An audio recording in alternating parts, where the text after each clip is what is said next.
Hello बच्चों, क्या हाल चाल। आज की वीडियो में हम करने वाले हैं महत्वपूर्ण नियम। केमिस्ट्री के अंदर छात्रों जितने भी नियम महत्वपूर्ण हैं उन्हें आज हम कराने वाले हैं। इसमें सबसे पहला जो है हेनरी का नियम होता है।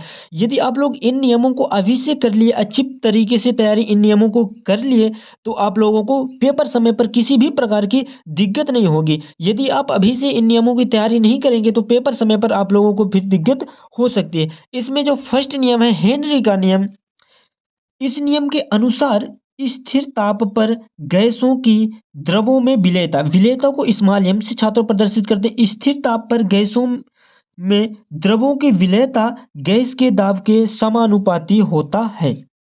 यहाँ तक आप लोगों को समझ में आया होगा। दाब को किससे, पी से प्रदर्शित करते हैं और विलेयता को स्मॉल एम से छात्रों प्रदर्शित करते हैं। गणितीय रूप में इसका जो रहेगा, यदि किसी विलयन में गैस की मात्रा स्मॉल एम, वही जो मैं पहले बताया हूँ, गैस की मात्रा स्मॉल एम तथा गैस का दाब पी हो, तो हेनरी के नियमानुसार, हेनरी का नियम क्या कहते हैं, स्मॉल एम प्रोपोर्शनल पी, वही सब कुछ है छात्रों जो मैंने डिफिनीशन बताया है।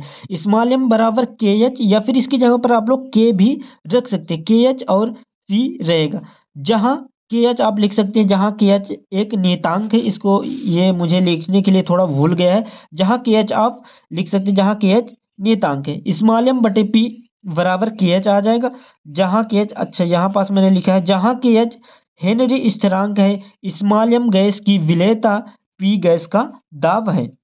फर्स्ट नियम यहाँ तक हुआ। इसके बाद छात्रों जो मोस्ट इंपोर्टेंट नियम है राउल्ट का नियम, ये हमेशा बोर्ड पेपर में आप लोगों को मिलेगा ही मिलेगा। राउल्ट का नियम, इस नियम के अनुसार किसी अवाष्पशील विलेय युक्त विलयन का वाष्प दाब विलायक के मोल प्रभाज के समानुपाती होता है, अर्थात P S proportional x1, P S बराबर के x1 के, जहाँ क्या रहेगा, के एक अनुपातिक स्थिरांक है, जहाँ के एक अनुपातिक स्थिरांक है। यहाँ तक दो आप लोगों के मोस्ट इंपोर्टेंट नियम हो चुके हैं। इसके बाद छात्रों जो आता है तीसरा नियम, जो महत्वपूर्ण नियम रहता है, कोलरास का नियम।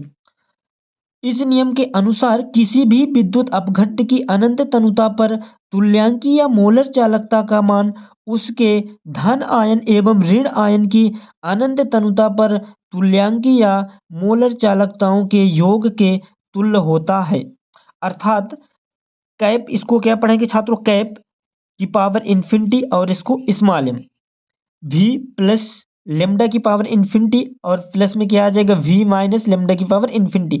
यहाँ पास आप लोग डिफिनीशन, इसके नियम समझिएगा कि इस नियम के अनुसार किसी भी विद्युत अपघट्ट की अनंत तनुता पर, ये कैप की पावर इन्फिनिटी जो है ये क्या कहलाएगा, विद्युत अपघट्ट की अनंत तनुता पर तुल्यांकी या मोलर चालकता, ये जो है v प्लस लेमडा की पावर इन्फिनिटी, ये क्या है तुल्यांकी, और ये क्या है v माइनस लेमडा की पावर इन्फिनिटी, ये क्या है मोलर चालकता।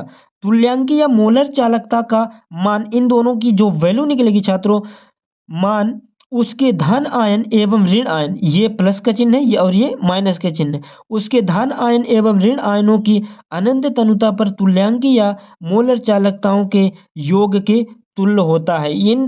इनकी जो वैल्यू आएगी छात्रों, ये कैप की पावर इन्फिनिटी स्मॉल एम के योग के तुल्य रहेगा।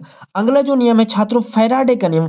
छात्रों फैराडे ने दो नियम दिए थे, फैराडे का प्रथम नियम और एक फैराडे का द्वितीय नियम।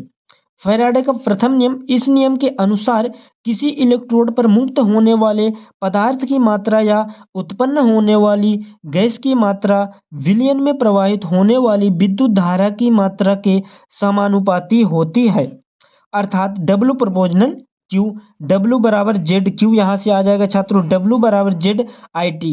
अब यहाँ पास आप लोग कहेंगे कि Q की जगह पर आई टी डायरेक्टली कैसे आ गया, क्योंकि विद्युत धारा चैप्टर में आप लोगों ने पढ़ा होगा, I बराबर Q बटे T होता है, विद्युत धारा बराबर आवेश बटे समय, इधर से मल्टीप्लाई होगा तो Q बराबर आई टी यहाँ पास हमने डायरेक्टली रख दिया है, जहाँ Z एक समानुपातिक स्थिरांक है।